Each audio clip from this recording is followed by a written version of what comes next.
الحمد لله نحمده ونستعينه ونستغفره ونؤمن به ونتوكل عليه ونعوذ بالله من شرور أنفسنا ومن سيئات أعمالنا من يهده الله فلا مضل له ومن يضلله فلا هادي له ونشهد أن لا إله إلا الله وحده لا شريك له ونشهد أن سيدنا وسندنا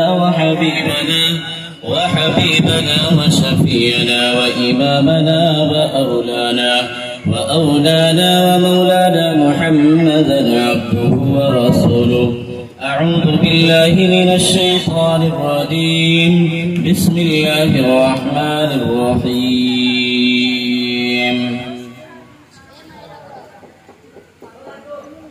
كنتم خير أمة أخرجت للناس تأمرون بالمعروف وتنهون عن المنكر. فقال النبي صلى الله عليه وسلم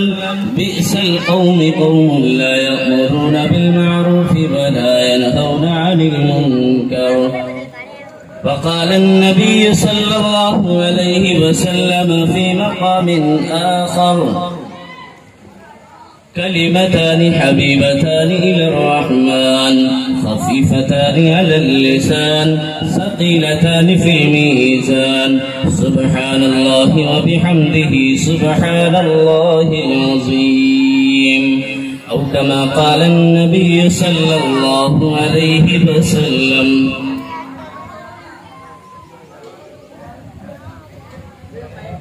وحدت کے بھرے جام پلاتا تو ہے، میرے بگڑے ہوئے کام بناتا تو ہے. وحدت کے بھرے جام پلاتا تو ہے، میرے بگڑے ہوئے کام بناتا تو ہے. ادنا ہے کوئی اعلیٰ، حبشی ہے اقرشی ہے، ہر ایک کو قربت میں بٹھاتا تو ہے. ہر ایک کو قربت میں بٹھاتا تو ہے. اندھیروں کو سویروں میں سلاتا تو ہے، سویروں کو اندھیروں سے جگاتا تو ہے. تہمت جو کوئی باندھے کبھی حرم نبی پر، تہمت جو کوئی باندھے کبھی حرم نبی پر، عائشہ کو مطہر ہے بتاتا تو ہے. محترم بزرگوں اور عزیز دینی اور ایمانی بھائیوں، پردے کے پیچھے بیٹھی میری عزت دار مائیں اور بہنیں، ہمارے اس گاؤں قیامپور کا یہ سالانہ جلسہ ہے. سالانہ جلسے کی یہ دوسری نشست اپنے عروج پر ہے. جلد ہی یہ مجلس اپنے اختتام کو پہنچے گی، لیکن بڑا افسوس اور بڑا دکھ اور صدمہ اس بات کا ہے کہ ایک نشست ہم نے یوں ہی ضائع کر دی. دوسری نشست کا تقریباً آدھا حصہ بھی یوں ہی ضائع کر دیا. وہ لوگ جو ابھی تک اپنے گھروں میں،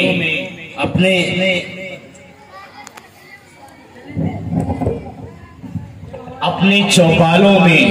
اور اپنے بیٹھکوں میں بیٹھے ہوئے ہیں، ان کے لیے یہ بڑی شرم کی بات ہے، بڑے افسوس کی بات ہے. ہم تو آپ کے یہی رہتے ہیں، آپ کی مسجد میں رہتے ہیں، لیکن رات جو لوگ آئے اللہ کے دیوانے اور ولی اللہ جن کو دیکھنے کے لیے آنکھیں ترستی ہے، وہ آپ سے شکوہ اور شکایت کر کے ناراض ہو کر چلے گئے، اس لیے کہ یہاں چند گنے چنے لوگ بیٹھے تھے. ہم رات سے یہی رونا رو رہے ہیں کہ آخر اس گاؤں کو ہو کیا گیا، آخر اس گاؤں کے لوگوں کو کس کی نظر لگ گئی، آخر اس گاؤں کے لوگوں کو کس نے خبتی بنا لیا. کہ دین کی محفل ہو، دین کا پروگرام ہو، اللہ اور اس کے رسول کی باتیں ہو رہی ہو اور کسی کے کانوں پہ جو نہ ریگتی ہو، خدا کی قسم اس سے زیادہ اور ہمارے لیے شرم کا لفظ بڑا چھوٹا ہے کہ دین کی محفل ہو، ہم اپنے گھروں میں بیٹھے ہوں اور جو یہاں بھی موجود ہو وہ کبھی آئیں کبھی جائیں، آنے اور جانے کا سلسلہ یوں ہی چلتا رہے، تو یہ دین کی توہین نہیں، یہ دین کا مذاق نہیں تو اور کیا ہے؟ اللہ ایسی قوم کو نیست و نابود کر دیتا ہے، اللہ ایسی قوم کو تباہ و برباد کر دیتا ہے جو اپنے مذہب کا، اپنے دین کا مذاق اڑاتی ہے۔ شاعر کہتا ہے کہ قدر دانوں کو دیتا ہے دین اور ناقدروں سے لیتا ہے چھین۔ آج اللہ نے ہمیں اس دولت سے نوازا ہے تو اس کی قدر کیجیے، اسے سر آنکھوں پہ بٹھائیے۔ اگر ہم نے اس کی قدر نہ کی اور کیوں ہی اپنے پروگراموں کو فلوپ کرتے رہے، بیکار کرتے رہے، ضائع اور برباد کرتے رہے، تو خدا کی قسم وہ دن دور نہیں کہ جب ان علماء کی باتیں تو دور ہے، ان علماء کی زیارت ہونا مشکل ہو جائے گا۔ آپ نے نہیں دیکھا کہ اس لاک ڈاؤن کے زمانے میں، اس کرونا کی مہاماری میں اللہ نے ایسے بڑے بڑے ولی اللہ کو اپنے پاس میں بلا لیا ہے کہ جن کے موجود ہونے سے، جن کے وجود سے دنیا پر اللہ کی رحمتوں کا نزول ہوتا تھا، جن کے یہاں دنیا میں موجود ہونے سے اللہ اپنے عذاب کو ہٹا لیا کرتا تھا، جن کے وجود سے اللہ کی رحمتوں کی بارشیں ہوا کرتی تھی، ایسے ولی اللہ ہم نے اس لاک ڈاؤن کے دوران کھو دیے ہیں۔ حدیث میں ہے یا شاید کسی کتاب میں لکھا ہوا ہے کہ جب قوم اپنے علماء کی ناقدری کرتی ہے، جب قوم اپنے پیشواؤں کو اور اپنے مذہب کے رہنماؤں کو پسے پش ڈال دیتی ہے اور جب قوم اپنے رہنماؤں کی، اپنے علماءوں کی بات پر کان نہیں دھرتی، پھر ساری دنیا کے سامنے انہیں ذلیل ہونا پڑتا ہے۔ جو قوم اپنے علماء کی باتیں نہیں سنتی، پھر دنیا اس کی بات بھی نہیں سنتی۔ آج ہم نے علماء کی باتیں سننا چھوڑ دیا، علماء کو اپنا نوکر اور غلام سمجھ لیا، علماء کو یوں سمجھ لیا یہ داڑھی ٹوپی کرتے پجامے والے صرف یہی بتائیں گے، نماز پڑھو، روزہ رکھو، زکوٰۃ دو، حج کرو، اس کے علاوہ اور ہے کیا ان کے پاس میں؟ یہی بس جلسے کا اختتام ہوگا، جھولا پھیلائیں گے، اپنا دامن پھیلائیں گے، چندہ وصول کریں گے، جلسہ ختم ہو جائے گا۔ جلسے کا کیا یہی مقصد ہے کہ دو چار علماء کو بلایا گیا، ان کی باتیں ہوئی اور پھر جلسے میں جو چند لوگ آئے ان سے پیسہ وصول کر کے آپ بھی چلے گئے، علماء بھی چلے گئے، تو جلسے کا فائدہ ہوا کیا؟ نہ میں نے کچھ عمل کرنے کا عہد کیا، نہ آپ نے کچھ عمل کرنے کا عزم مصمم کیا، تو میرا آنا بھی ناکام، آپ کا آنا بھی ناکام ہو گیا۔ بہرحال میں اپنی بات کو دوسری طرف نہ لے جاتے ہوئے، اپنے ساری دنیا کا انسان اس بات کو بخوبی جانتا ہے، عقل مند بھی جانتا ہے، بے وقوف بھی جانتا ہے، پڑھا لکھا بھی جانتا ہے، ان پڑھ بھی جانتا ہے، مالدار بھی جانتا ہے، غریب بھی جانتا ہے، مرد بھی جانتا ہے، عورت بھی جانتی ہے، بچے بھی جانتے ہیں، بوڑھے بھی جانتے ہیں کس بات کو کہ ایک دن مرنا ہے، ایک دن اللہ کی بارگاہ میں حساب و کتاب کے لیے کھڑا ہونا ہے، ایک دن اللہ کی بارگاہ میں اپنے کیے کا حساب دینا ہے۔ قرآن اس مضمون کو یوں بیان کرتا ہے، کل نفس ذائقۃ الموت، کہ ہر جاندار کو موت کا کڑوا گھونٹ پینا ہے، موت کا ذائقہ چکھنا ہے۔ کل جدید قدیم، کہ ہر نئی چیز کو پرانا ہونا ہے، ہر پید کو ناپید ہونا ہے، ہر زندہ نے مرنا ہے، ہر آنے والی چیز دنیا میں ہمیشہ رہنے کے لیے نہیں آئی. ایک نہ ایک دن اس دنیا کی ہر ایک چیز ختم ہو جائے گی. یہ زمین بھی ختم ہوگی, یہ آسمان بھی ختم ہوگا. قرآن کہتا ہے اذا زلزلت الارض زلزالها وَأَخْرَجَتِ الْأَرْضُ أَثْقَالَهَا وَقَالَ الْإِنسَانُ مَا لَهَا. اے انسان, کبھی تو نے غور کیا کہ جب زمین میں بھونکا پائے گا, جب زمین میں زلزلہ آئے گا, جب زمین اپنے اندر کی تمام چیزوں کو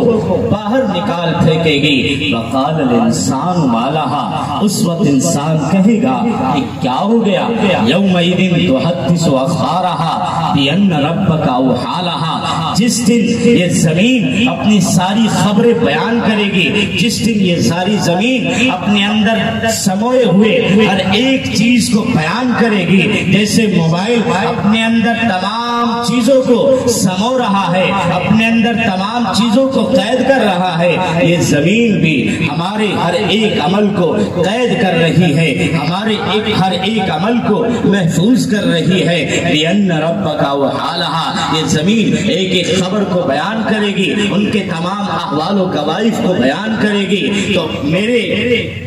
کہنے کا مقصد کہ دنیا میں جو بھی آیا وہ جانے کے لیے آیا, کوئی ہمیشہ نہ رہا نہ رہے گا. دنیا میں بڑے بڑے لوگ آئے جنہوں نے بڑے بڑے دعوے کیے. فرعون آیا جس نے کہا انا ربکم الاعلی, کہ لوگوں میں تمہارا سب سے بڑا خدا, مجھے خدا تسلیم کرو گے دنیا بھی بنے گی, اور مجھے خدا مانو گے تو دنیا کی تمام جاہ و سلطنت تمہارے قدموں میں ہوگی. اور بڑے بڑے نمرود و قارون آئے, بڑے بڑے شداد اور حامان آئے, سب نے اپنی جاہ و جلال کے جلوے دکھائے. لیکن ایک وقت آیا کہ میرے اللہ نے سب کو مٹی میں ملایا, میرے اللہ نے سب کو نیست و نابود کیا, میرے اللہ نے سب کا سکہ ختم کیا, سب کے جاہ و جلال کو مٹی میں ملایا, اور سب کی سلطنت اور بادشاہوں کا چکنا چور کیا. جو یوں کہتے تھے کہ میں رہوں گا تو دنیا رہے گی, میں نہ رہا تو دنیا ختم ہو جائے گی.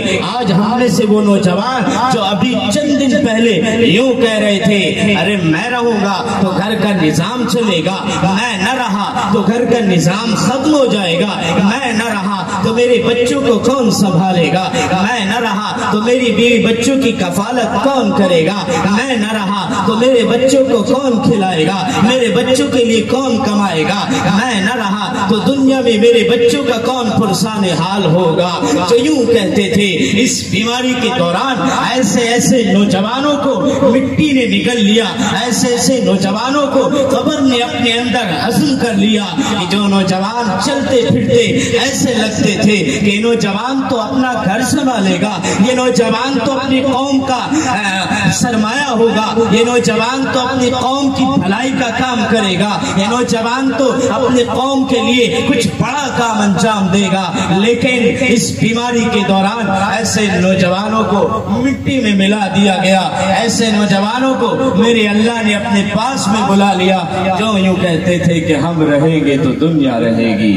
ہم نہ رہیں تو دنیا ختم ہو جائے گی. حضرت سلیمان علیہ السلام بڑے جلیل القدر پیغمبر ہیں. ان کے پاس میں جب موت کا فرشتہ آیا, موت کے فرشتے نے آ کر کے دستک دی, سلیمان میں موت کا فرشتہ ہوں, تمہاری روح قبض کرنے آیا ہوں, ساتھ میں چلو گے. سلیمان علیہ السلام کہنے لگے ملک الموت ابھی بیت المقدس کے گھر کی تعمیر کا کام باقی ہے, ابھی اللہ کے گھر کا کام جاری ہے, ابھی تم میری روح قبض کرنے آ گئے ہو, ذرا چند دنوں کے بعد میں آنا. حضرت سلیمان علیہ السلام نے جب فرشتے کو یہ جواب سنایا, حضرت سلیمان علیہ السلام کا یہ جواب لے کر فرشتے اللہ کی بارگاہ میں پہنچے, اللہ کی بارگاہ میں جا کر کے عرض کیا اے رب ذوالجلال, اے ساری کائنات کے خالق اور مالک, آپ کے پیغمبر سلیمان یوں کہہ رہے ہیں کہ موت کے فرشتے چند دنوں کے بعد میں آنا, ابھی اللہ کے گھر کی تعمیر کا کام باقی ہے, جب یہ مکمل ہو جائے گا تو میری روح قبض کر لینا. اللہ کی طرف سے جواب آیا، اللہ نے پیغام بھجوایا، اذا جاء اجلهم فلا يستأخرون ساعة ولا يستقدمون۔ اے موت کے فرشتے، میرے پیغمبر کو یہ پیغام سنا دو، میرے پیغمبر کو یہ بات بتا دو کہ جب موت کا فرشتہ آتا ہے تو 1 سیکنڈ نہ پہلے آتا ہے نہ 1 سیکنڈ بعد میں آتا ہے، وہ تو جب آتا ہے تو بس انسان کی روح قبض کر کے واپس چلا جاتا ہے۔ سلیمان، بیت المقدس کی تعمیر کا کیوں بہانہ بناتے ہو؟ بیت المقدس کی تعمیر کا کام کرانا یہ ہماری ذمہ داری ہے، اس کا بہانہ بنا کر کے اپنی زندگی کے دن اور کیوں بڑھانا چاہتے ہو؟ ہمارے پاس میں بھی ابھی بہانہ ہے۔ بچے سوچ رہے ہیں ابھی جوان ہوں گے، جوان سوچ رہا ہے ابھی شادی ہوگی، جس کی شادی ہوگی وہ سوچ رہا ہے ابھی بچے دیکھیں گے، جن کے بچے ہوں گے وہ سوچ رہے ہیں بچوں کی شادیاں دیکھیں گے، جن لوگوں نے اپنے بچوں کی شادیاں دیکھ لی وہ سوچ رہے ہیں تھوڑے دن اور جی لے، ابھی پوتوں کا منہ بھی تو دیکھنا ہے، ابھی تو چند دن اور جینا ہے۔ جس کی 50 سال عمر گزر گئی وہ سوچ رہا ہے 10 سال اور جیا جائے، جس کی 60 سال عمر ہو گئی وہ سوچ رہا ہے ابھی تو چند دن اور جینا ہے، ابھی تو چند دن اور زندگی کے مزے لینے ہیں۔ اسے یوں خبر نہیں کہ جب موت کا فرشتہ آئے گا تو وہ 1 سیکنڈ نہ پہلے آئے گا، 1 سیکنڈ بعد میں آئے گا، اور موت کا فرشتہ پتا کیسا ہے؟ نہ بتا کر کے آئے گا، نہ آپ کو اعلان کر کے آئے گا۔ اللہ کے پیغمبر جناب رسول اللہ صلی اللہ علیہ وسلم کی ذات کا یہ کرشمہ تھا کہ جب موت کا فرشتہ آیا تو آ کر کے اجازت مانگی، اور خود اجازت نہیں مانگی بلکہ حضرت جبرائیل علیہ السلام کو پیغمبر کے دروازے پر بھیجا اور جا کر کے یوں کہا کہ پیغمبر سے جا کر یوں پوچھو کہ اللہ آپ کے دیدار کا متمنی ہے، اللہ آپ کو اپنے پاس بلانے کا شوق رکھتا ہے، اگر آپ جانا چاہیں تو آپ کے لیے حاضر ہیں، اگر آپ یہیں رہنا چاہیں تو ہم آپ کو نہیں لے کر کے جائیں گے۔ حضرت جبرائیل علیہ السلام نے جب اللہ کے پیغمبر کے پاس میں یہ پیغام بھیجا کہ اے لاڈلے پیغمبر، اللہ نے یہ پیغام بھیجا ہے کہ اے پیغمبر اگر آپ جانا چاہیں تو بھی آپ کی مرضی، آپ نہ جانا چاہیں تو بھی آپ کی مرضی۔ موت کا فرشتہ صرف ایک ہی بار دنیا میں پوچھ کر کے آیا، معلوم کر کے آیا کہ اگر آپ آنا چاہیں تو آ جائیں، واپس وہیں رہنا چاہیں تو وہیں رہ جائے۔ ہم کیا ہے؟ ہم تو کچھ بھی نہیں، ہمارے پاس میں وہ اعمال نہیں، ہمارے پاس میں وہ کردار نہیں، ہمارے پاس میں وہ اخلاق و اطوار نہیں کہ موت کا فرشتہ ہم سے پوچھ کر کے آئے۔ اور جب موت کے فرشتے کی خبر نہیں، موت کے فرشتے کا ذکر نہیں، موت کے فرشتے کے بارے میں کوئی جانکاری نہیں کہ کب آ جائے، کس وقت آ جائے، کس حال میں آ جائے، تو پھر کیوں نہ اللہ سے اپنا رشتہ مضبوط کیا جائے، کیوں نہ اپنے اللہ سے اپنا تعلق مضبوط کیا جائے۔ اللہ سے تعلق مضبوط رہا، ساری دنیا ناراض ہو جائے کوئی فرق نہیں پڑتا، اور ساری دنیا سے رشتہ مضبوط کر لیا، اللہ سے رشتہ مضبوط نہ بن سکا، اللہ کو ناراض کر دیا، تو خدا کی قسم دنیا میں بھی خسارہ ہے، آخرت میں بھی خسارہ ہے۔ حضرت فاطمہ الزہرا رضی اللہ تعالی عنہا کو آپ نے ارشاد فرمایا، اپنے انتقال سے چند دن پہلے ارشاد فرمایا، یا فاطمہ بنت محمد انت ذی نفسک من النار، اے فاطمہ تو محمد کی بیٹی ضرور ہے، اے فاطمہ تو محمد کے لخت جگر ضرور ہے، لیکن کل قیامت کے دن اگر پکڑی گئی تو جہنم سے اپنے آپ کو خود بچانا، میں نہیں بچا سکوں گا۔ یوں مت سمجھنا کہ فاطمہ محمد کی بیٹی ہے بخشی جائے گی، نہیں، ہر ایک کو اپنے کیے کا حساب خود دینا ہوگا، ہر ایک کو اپنے کیے کا خود اپنا اعمال نامہ پیش کرنا ہوگا۔ جس نے دنیا میں جیسا کیا آخرت میں اس کو ویسا پھل ضرور ملے گا۔ اللہ کے پیغمبر جناب رسول اللہ صلی اللہ علیہ وسلم کے ایک صحابی ہیں حضرت ابو ذر غفاری رضی اللہ تعالی عنہ، جب حضرت فاطمہ الزہرا رضی اللہ تعالی عنہ کا انتقال ہو گیا تو یہ صحابی حضرت ابو ذر غفاری رضی اللہ تعالی عنہ جوش میں آ کر کے قبر سے خطاب کر کے کہنے لگے یا قبر هل تدری من التي جینا بها الی هذه بنت رسول اللہ وهذه زوجة علی المرتضی وهذه ام الحسنین۔ اے قبر کیا تجھے معلوم بھی ہے، کیا تجھے پتا بھی ہے کہ آج ہم کس کے جنازے کو تیرے اندر دفن کرنے جا رہے ہیں؟ کیا تجھے پتا بھی ہے آج تیرے اندر کون دفن ہونے جا رہا ہے؟ یہ فاطمہ محمد کی بیٹی ہے، یہ فاطمہ علی مرتضی کی بیوی ہے، یہ فاطمہ حضرت حسنین کی اماں جان ہے۔ ذرا ان کے ساتھ اچھا سا سلوک کرنا، ذرا ان کے ساتھ اچھا سا برتاؤ کرنا۔ آئے ہائے قبر سے آواز آئی یا ابا ذر لست انا موضع حسب ولا نسب الا من عمل صالح۔ اے ابو ذر قبر حسب و نسب بیان کرنے کی جگہ نہیں ہے۔ اے ابو ذر یہاں خاندان اور قبیلے مت بتاؤ، یہاں یوں مت بتاؤ یہ فلاں برادری سے تعلق رکھتا ہے، یہاں یوں مت بتاؤ اس کے پاس میں فلانے آدمی سے اچھے کانٹیکٹ ہے، یہاں یوں مت بتاؤ کہ اس کے پاس میں مال و دولت کا خزانہ ہے، یہاں یوں مت بتاؤ کہ دنیا میں اس کی بڑے ہٹو بچوں کے شور تھے، یہاں تو صرف اتنا بتاؤ کہ اچھا عمل کر کے کون آیا ہے۔ فاطمہ اگر اچھے عمل کر کے آئی ہے تو بخشی جائے گی، فاطمہ اگر برے عمل کر کے آئی ہے تو پکڑی جائے گی۔ علماء نے لکھا ہے کہ یہ جملہ فاطمہ کے لیے نہیں آیا تھا، یہ جملہ ہم جیسے نکموں اور گنہگاروں کے لیے آیا تھا جو چند دن کی نمازیں پڑھ کر کے، چند دن کے روزے رکھ کر کے، چند دن کے اچھے عمل کر کے اپنے آپ کو جنت کے ٹھیکیدار سمجھتے ہیں، چند دن کے عمل کر کے یوں سمجھتے ہیں کہ ہم ہی ہیں، ہم جیسا کوئی نہیں،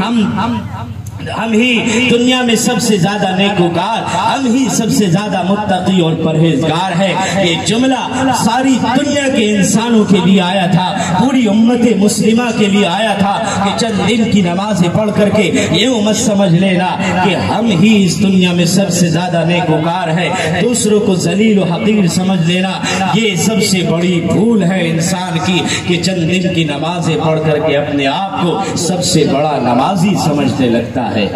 میرے بھائیو ہم سب اپنی آخرت کی فکر کریں، ہم سب اپنے اللہ کے دربار میں پہنچنے کی تیاری کریں، پتہ نہیں کب کس کا بلاوا آ جائے، موت سے کس کو رستگاری ہے، آج تیری کل میری باری ہے، اجل نے نہ کسرا ہی چھوڑا نہ تارا، اسی سے سکندر صفاتے بہارا، ہر ایک لے کے کیا کیا نہ حسرت سدھارا، پڑا رہ گیا سب یوں ہی ٹھاٹ سارا، جگہ جی لگانے کی دنیا نہیں ہے، یہ عبرت کی جا ہے تماشا نہیں ہے، اور تجھے پہلے بچپن نے برسوں کھلایا، جوانی نے پھر تجھ کو مجنون بنایا، بڑھاپے نے آ کے پھر کیا کیا ستایا، اجل کہتے ہیں موت کو، اجل تیرا کر دے گی بالکل صفایا، جگہ جی لگانے کی دنیا نہیں ہے، یہ عبرت کی جا ہے تماشا نہیں ہے۔ ہم سب اپنی آخرت کی فکر کریں، ایسی فکر حضرت شاہ بہلول رحمت اللہ علیہ ایک گلی سے گزر رہے تھے، دیکھا کہ چند بچے اخروٹ سے کھیل رہے ہیں، حضرت شاہ بہلول نے دیکھا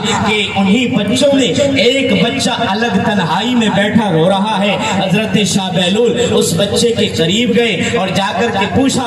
بیٹا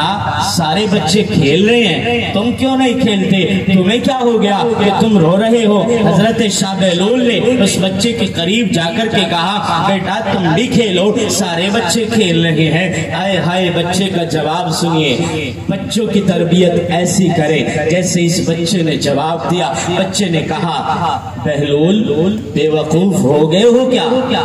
بہلول بے وقوف ہو گئے ہو کیا؟ کیا ہم دنیا میں کھیل کود کے لیے پیدا کیے گئے ہیں؟ کیا ہم دنیا میں اس لیے آئے ہیں کہ دنیا میں کھیل اور مستی کرے؟ کیا ہم دنیا میں اس لیے آئے ہیں کہ اپنی زندگی کا قیمتی وقت ضائع کر کے دنیا چھوڑ کر کیوں ہی چلے جائیں؟ بہلول بے وقوف ہو گئے ہو کیا؟ شاہ بہلول پہلے تو چونکے، پھر کہنے لگے بیٹا ابھی تمہاری کھیل کود کی عمر ہے، ابھی تمہاری لمبی سی عمر ہے، ابھی کھیلو کودو، زندگی کا لطف اٹھاؤ، بیٹے نے پھر چونکاتے ہوئے یہ جواب دیا، ارے بہلول، زیادہ بے وقوف بنانے کی ضرورت نہیں ہے، کیا تم نے رب کا قرآن نہیں سنا؟ رب قرآن میں کہتا ہے افحسبتم انما خلقناکم عبثا وانکم الینا لا ترجعون، کیا تم یہ سمجھتے ہو کہ تم دنیا میں بیکار پیدا کر دیے گئے ہو اور کیا تمہیں اللہ کے دربار میں واپس لوٹ کر نہیں جانا ہے؟ بہلول نے جب بچے کا یہ جواب سنا تو پیروں کے نیچے سے زمین سرک گئی۔ بچہ اتنی بڑی بڑی باتیں قرآن کی آیت پڑھ کر کے اس کا مفہوم سمجھا رہا ہے۔ شاہ بہلول نے تیسری مرتبہ پھر ٹوک دیا، بیٹا ابھی تمہاری ننھی سی عمر ہے، ابھی تمہارے اوپر شریعت کے احکام لاگو نہیں ہوتے، شریعت کے تم مکلف نہیں ہو، ابھی تم موج مستی کرو، ابھی تم کھیلو اور کودو، اپنی زندگی کے مزے اڑاؤ۔ آئے ہائے، اب اس کے بعد اور چونکایا۔ اس بچے نے کہا، بہلول، زیادہ بے وقوف بنانے کی ضرورت نہیں ہے، تیسری مرتبہ تم نے پھر مجھ سے یہی سوال کر دیا کہ تم کیوں نہیں کھیلتے، تم بھی اپنی زندگی کا لطف اٹھاؤ۔ بہلول، میں روزانہ صبح صبح اپنی ماں کو دیکھتا ہوں کہ جب وہ چولہا جلاتی ہے تو وہ سب سے پہلے چھوٹی چھوٹی لکڑیاں ڈالتی ہے، بعد میں بڑی بڑی لکڑیاں ڈالتی ہے۔ ایک دن میں نے اپنی ماں سے پوچھ اماں جان، آپ پہلے چھوٹی چھوٹی لکڑیاں کیوں ڈالتی ہے، بعد میں بڑی لکڑیاں ڈالتی ہے، آخر اس کی وجہ کیا ہے، آخر اس کا راز کیا ہے؟ میری ماں نے جواب دیا تھا، بیٹا میں پہلے چھوٹی لکڑیاں اس لیے ڈالتی ہوں تاکہ بڑی لکڑیاں سلگنے میں آسانی ہو جائے، تاکہ بڑی لکڑیاں جلنے میں آسانی ہو جائے۔ میں نے اپنی ماں کے اس عمل سے، اپنی ماں کے اس کام سے یہ اندازہ لگایا ہے کہ کل قیامت کے دن جب رب ذوالجلال جہنمیوں کو جہنمیوں میں دھکا دے گا، جب اللہ تعالیٰ جہنمیوں کو جہنم میں داخل کرے گا تو وہ سب سے پہلے چھوٹے چھوٹے بچوں کو داخل کرے گا، بعد میں بڑے لوگوں کا نمبر آئے گا۔ اس لیے مجھے ڈر لگتا ہے کہ کہیں کل قیامت کے دن سب سے پہلے میرا نمبر نہ آ جائے، اس لیے مجھے ڈر ہو رہا ہے، مجھے خوف محسوس ہو رہا ہے۔ بہلول، تم کہہ رہے ہو کہ کھیلو کودو، رب کا قرآن نہیں پڑھتے، رب کا قرآن نہیں سنتے، رب کے فرمان کو نہیں پڑھتے کہ رب قرآن میں جھنجھوڑ رہا ہے، کیا تم یوں سمجھتے ہو کہ دنیا میں بیکار پیدا کر دیے گئے ہو؟ کیا زندگی اس لیے ہے کہ اخبار پڑھتے پڑھتے گزار دی جائے؟ کیا زندگی اس لیے ملی ہے کہ چائے کے ہوٹلوں پر بیٹھ کر کے گپ شپ کرتے کرتے اپنی زندگی کے قیمتی اوقات کو ضائع کر دیا جائے؟ کیا زندگی اس لیے ملی ہے کہ اپنے بچوں کی کمائی کی دھن میں اپنی زندگی کا قیمتی وقت ضائع کر دیا جائے؟ کیا زندگی اس لیے ملی ہے کہ اپنے بچوں کی آخرت کو خراب کر کے نہ حلال کی پرواہ نہ حرام کا خیال، بس ایک کمانے کی دھن سوار ہے، بس کمانے کا ایک بھوت اور ایک نشہ سوار ہے کہ پیسہ آنا چاہیے، جیسے بھی آئے جیب بھرنی چاہیے، جہاں سے آئے جیسے آئے جس طرح آئے، بس میرے بچوں کا پیٹ بھرنا چاہیے، میرے بچوں کی زندگی اچھی طرح گزر بسر ہونی چاہیے، پرواہ اس کی کوئی نہیں کہ حلال آ رہا ہے کہ حرام آ رہا ہے۔ آج شکوہ شکایتیں کرتے پھرتے ہیں، میرا بچہ نکما ہو گیا، میرا بچہ نافرمان ہو گیا، ملا جی کوئی تعویذ دو، ملا جی کوئی وظیفہ بتاؤ کہ میرا بچہ فرما بردار ہو جائے، میرا بچہ میری بات ماننے لگ جائے، میرا بچہ مجھے آنکھیں دکھا کر کے بات کرتا ہے، میرا بچہ میرے گریبان کو چاک کرتا ہے، میرا بچہ میرے سامنے زبان درازی کرتا ہے، ملا جی کوئی نسخہ بتاؤ، کوئی تعویذ دو۔ میں بتاتا ہوں کوئی تعویذ لینے کی ضرورت نہیں ہے، کوئی نسخہ لینے کی ضرورت نہیں ہے، کسی ملا جی کے پاس میں جھاڑ پھونک کرانے کی ضرورت نہیں ہے، اپنی کمائی کو حلال کر لو۔ خدا کی قسم اولاد فرما بردار خود بخود بن جائے گی، اولاد آپ کی مطیع و فرما بردار خود بخود بن جائے گی۔ جب بچوں کو حرام کھلایا جائے گا، جب بچوں کے پیٹ میں حرام میں پہنچائے جائیں گے تو پھر وہ بچہ آپ کے فرما بردار کیسے بنیں گے؟ بچہ حرام کی کمائی کے پیسے لا رہا ہے، حرام کے لقمے آپ کو کھلا رہا ہے، خود بھی کھا رہا ہے، آپ کو بھی احساس نہیں، بچے کو بھی احساس نہیں۔ پھر اگر وہ بچہ آپ کے سامنے اکڑ کر کے بات کرتا ہے تو پھر اس میں قصور کس کا ہے؟ شاعر کہتا ہے کہ بھائی اگر مد مقابل ہے تو حیرت کیسی، دوستو جنگ کے میدان میں مربت کیسی، اور گھر کی دیوار میں خود تم نے کیے ہیں سوراخ، اب اگر کوئی جھانک رہا ہے تو شکایت کیسی۔ اب اگر بچے نافرمان ہو رہے ہیں، اگر بچے آپ کو آنکھیں دکھا رہے ہیں، اگر بچے آپ کے سامنے زبان درازی کر رہے ہیں، آپ کے آگے ہاتھ اٹھانے پر مجبور ہو رہے ہیں، تو اس میں قصور بچوں کا نہیں ہے۔ بچوں کو پہلے لاڑ پیار سے اتنا نکما کیا، بچوں کو لاڑ پیار سے بڑا کر کے انہیں اتنا نٹھلا بنا دیا کہ وہ پھر آپ کے سامنے زبان درازی کرنے پر مجبور ہو گئے۔ ہم اپنی کمائی کو حلال بنائے، اپنے آخرت کی فکر کریں، اللہ سے اپنا رشتہ مضبوط بنائے۔ خدا کی قسم دنیا بھی بنے گی، آخرت بھی بنے گی۔ آج جو ہمارے سامنے حالات آ رہے ہیں، جو آج ہمیں چاروں طرف سے کیڑے مکوڑوں کی طرح پیروں کے تلے روندا جا رہا ہے، آخر اس کی وجہ کیا ہے؟ اس کی وجہ سرکار دو عالم صلی اللہ علیہ وسلم نے اس جملے میں ارشاد فرمایا، اعمالکم اعمالکم، کہ لوگوں جیسے تمہارے اعمال ہوں گے ویسے تمہارے حاکم تمہارے سر پر مسلط کیے جائیں گے۔ میں نماز چھوڑتا رہوں اور یہ سوچتا رہوں کہ حضرت عمر بادشاہ بن جائے، میں چوری کرتا رہوں یوں سمجھتا رہوں ابو بکر خلیفہ بن جائے، میں زناکاری کے اڈے چلاتا رہوں اور یوں سمجھتا رہوں علی خلیفہ بن جائے، نہیں ہو سکتا۔ ایک آدمی نے حضرت عمر ابن خطاب سے کہا، کیا کہا کہ تم بھی کوئی بادشاہ ہو، تم بھی کوئی خلیفہ ہو، خلیفہ تو وہ تھے، خلیفہ تو پیغمبر تھے، خلیفہ تو حضرت ابو بکر تھے، تم بھی کوئی خلیفہ ہو، تم بھی کوئی بادشاہ ہو، بادشاہ تو وہ تھے جو چلے گئے، تم بھی کوئی بادشاہ ہو۔ حضرت عمر ابن خطاب رضی اللہ تعالیٰ نے تاریخی جواب دیا اور یہ کہا،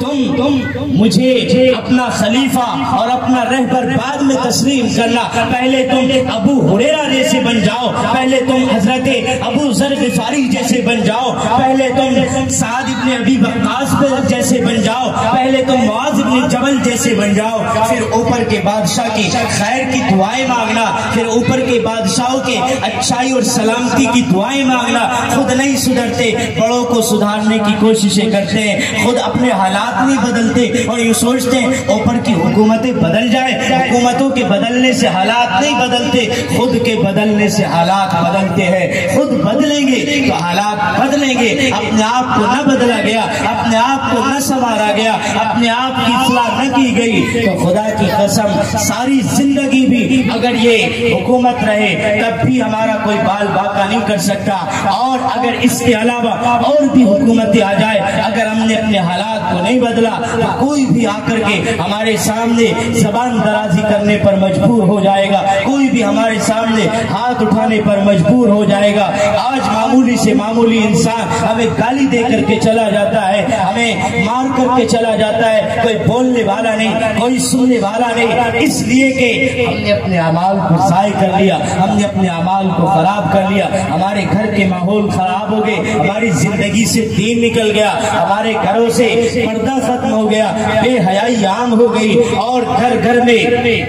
بے حیائی کے اڈے کھلنے لگے، شادی بیاہ میں وہ بے حیائی اور بے پردگی کا منظر دیکھنے کو ملنے لگا کہ جس سے شیطان بھی پناہ مانگے، جس سے فرشتے اللہ کے آپ کے اوپر لعنت برسائے۔ کیوں؟ اس لیے کہ ہم نے یہ ساری پریشانی اپنے اوپر خود مول لی ہے۔ اگر ہم اپنے حالات نہیں بدلیں گے، خدا کی قسم حالات نہیں بدل سکتے۔ اللہ سے دعا ہے کہ اللہ تعالی ہم سب کے حالات کو درست فرمائے، اور اللہ تعالی ہمیں مرنے سے پہلے مرنے کی تیاری کرنے کی توفیق نصیب فرمائے۔ اب آپ میں سے کوئی یہ بتا سکتا ہے کہ کوئی 10 سال تک زندہ رہے گا؟ کوئی آپ میں سے اس بات کا دعویٰ کر سکتا ہے 10 سال چھوڑیے 10 مہینے چھوڑیے 10 دن کا کوئی وعدہ کر سکتا ہے کہ میں 10 دن تک زندہ رہوں گا؟ ہے کوئی مجمع میں بیٹھا ہوا کہ یوں دعویٰ کرے کہ میں 10 دن تک زندہ رہوں گا؟ ہے کوئی کسی کے پاس میں اس بات کی گارنٹی ہے، کسی کے پاس میں اس بات کا سرٹیفکیٹ اور ثبوت ہے کہ میں 10 دن تک زندہ رہوں گا، 10 دن تک میں دنیا میں اپنی سانسیں بسر کروں گا۔ ایک آدمی نے کہا، قبرستان میں جا کر کے ایک آدمی ایک بزرگ سے کہنے لگے کہ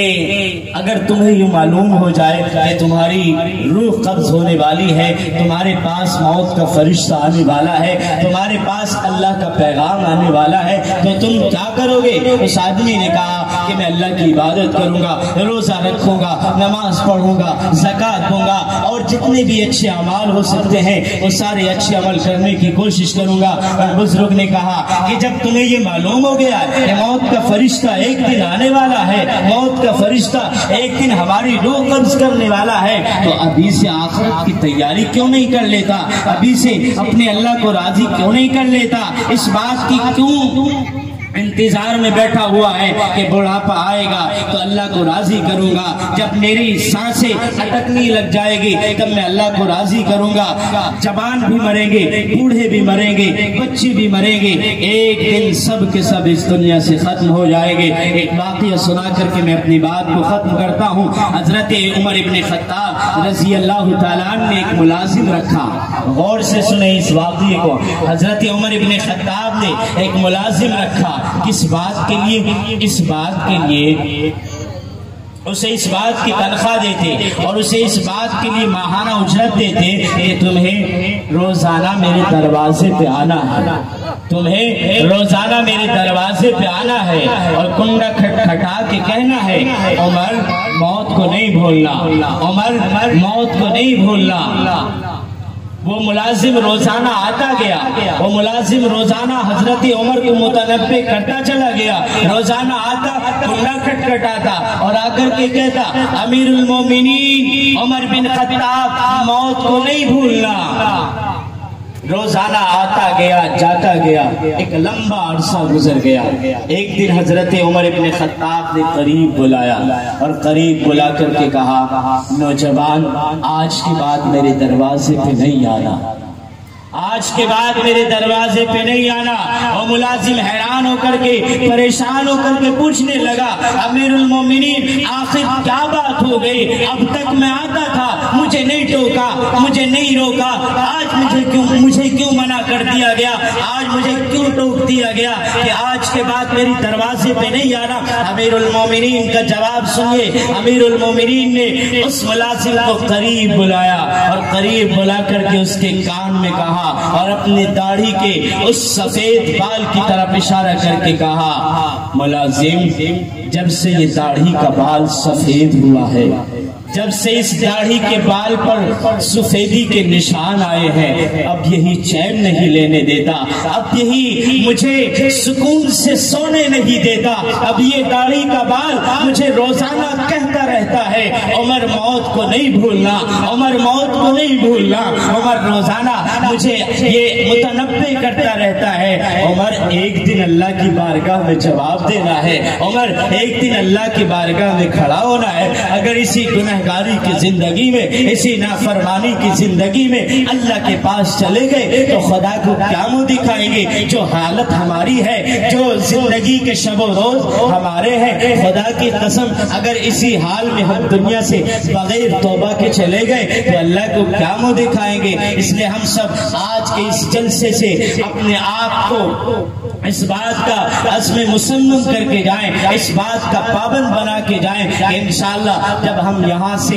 جلسے کی دعا کے بعد واپس جائیں گے تو اپنے گناہوں کی معافی کر کے جائیں گے، اپنے اللہ کے دربار سے کچھ نہ کچھ لے کر کے جائیں گے، اپنی جھولی میں کچھ نہ کچھ بھر کر کے ضرور جائیں گے۔ ایسا نہ ہو کہ جیسے آئے ویسے خالی ہاتھ چلے گئے، کچھ نہ کچھ لے کر کے جائیں۔ اللہ سے دعا ہے کہ اللہ تعالیٰ مجھے بھی اور آپ کو بھی عمل کی توفیق نصیب فرمائے اور اللہ تعالیٰ ہمارے اس جلسے کو کامیاب فرمائے۔ وآخر دعوانا الحمدللہ رب العالمین۔